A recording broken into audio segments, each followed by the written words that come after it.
Sometimes we in this position where we want to give our kids what we didn't have. But sometimes we forget to give our kids what we did have, and stuff like compassion, stuff like generosity, stuff like respect. We have to make South Africa better. We can't depend on someone else.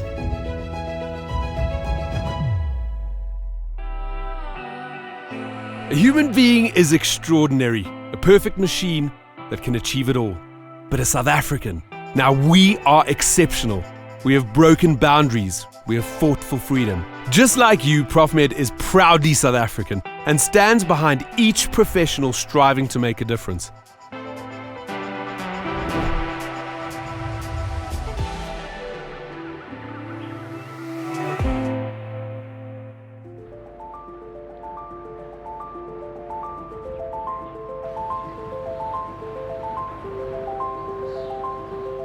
Today we're in the quaint town of Fish Hoek to meet another incredible South African. Dr. Desmond Murphy's story is one of both resilience and determination, and an inspiration to us all.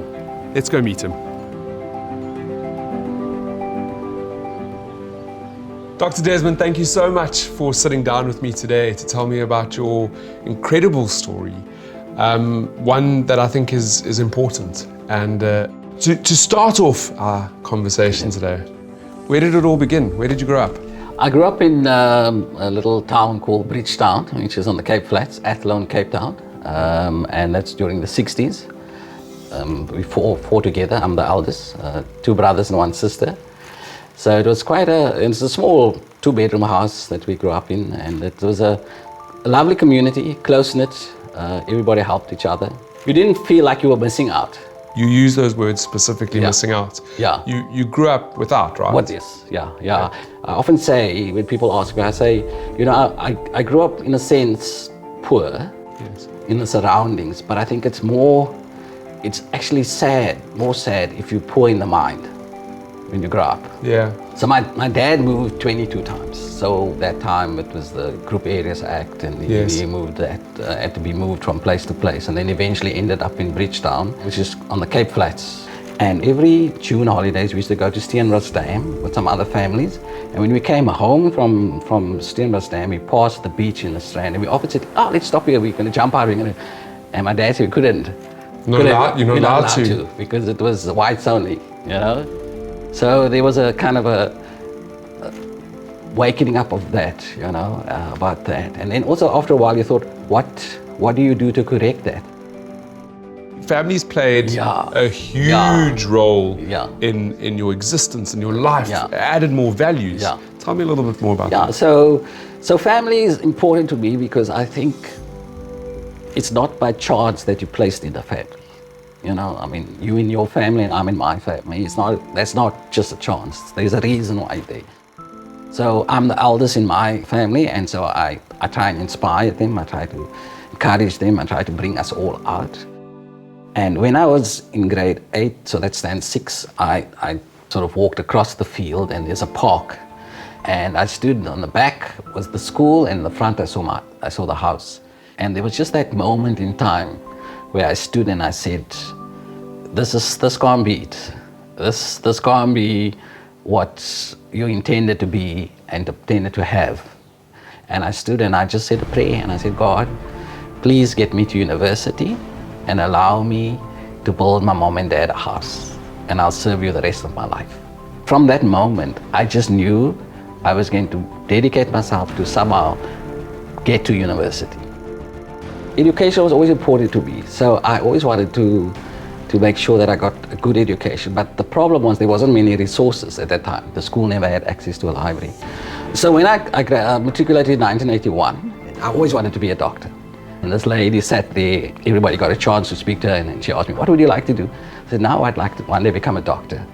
And she said, all the things that prevented me from being a doctor. And I came away so discouraged from that, And today, when someone comes to me and they say they'd like to be this, I say, go for it, So let me ask you, after hearing that news of all the things that the reasons why you couldn't become a doctor, how did you turn that around from being despondent to actively going to achieve this? So what I did was I said, okay, I can't, if that's not going to be my case, I think the first priority is to get to university.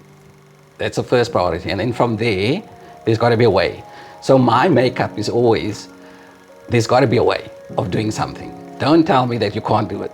I'm so reminded of Nelson Mandela, who says that if people tell you it can't be done, you will be the first one to do it. Doc, what about when that person said to you, you come from the gutter, you're going to stay in the gutter? That was hard, I think people are angry when we see someone trying to go. We don't encourage them.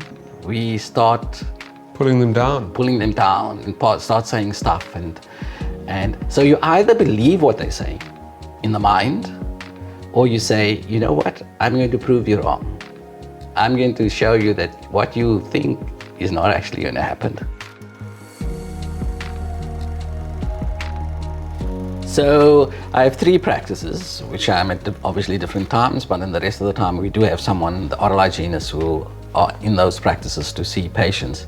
So the one is in Fishhoek, the one that's in Strand, and then we have one in Hermanus.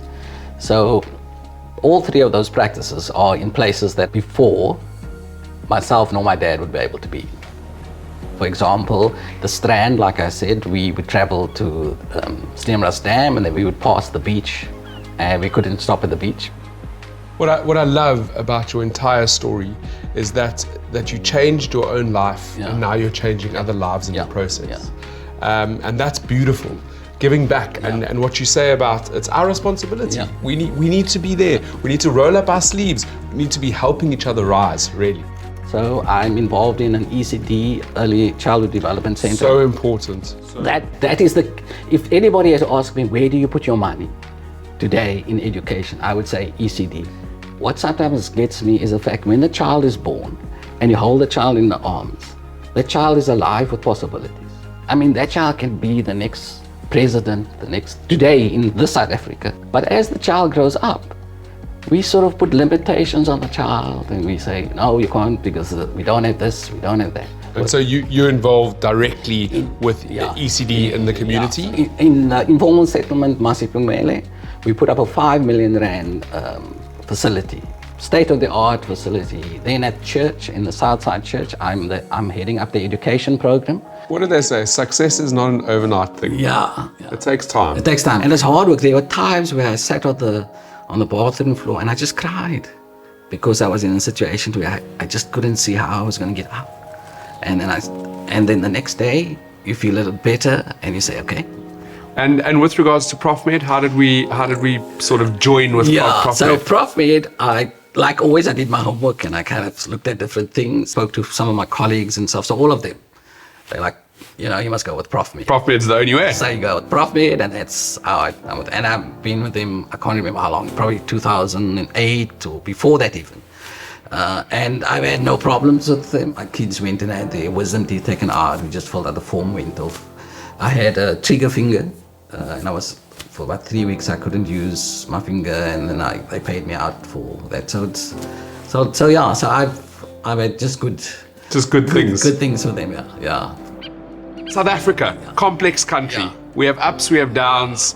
Every day is like another story. It's like a lucky packet. We don't know what we're going to get. What message do you have for South Africans? Sometimes we in this position where we want to give our kids what we didn't have. But sometimes we forget to give our kids what we did have. And stuff like compassion, stuff like generosity, stuff like respect. We forget to give them that.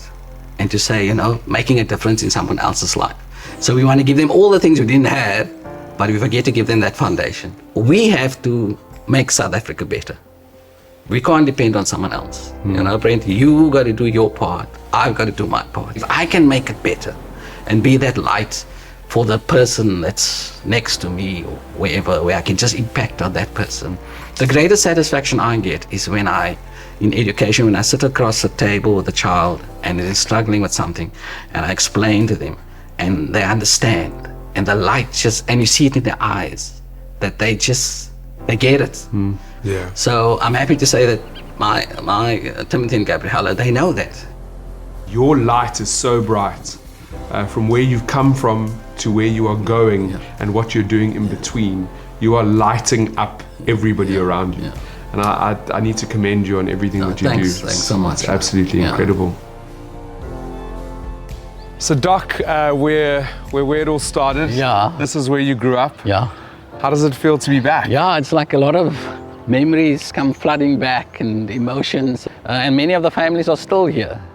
And so this is our house. This one here? Yeah, this was our house, yeah. So before, it looked like I told you, and then we built on. Yeah. So my room was just behind this garage.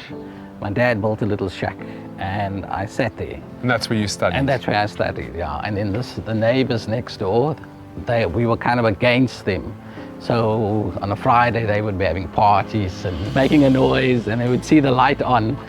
And I'd be studying, and then Monday would come, and then they would say, "Oh, I saw you were studying, and I'm so sorry that you had to go through all that all the noise and stuff," and putting it mildly. When I qualified, the old man came around and he shook my hand. He said, "Congratulations," So you made it through the noise. Yeah, I made it through the noise.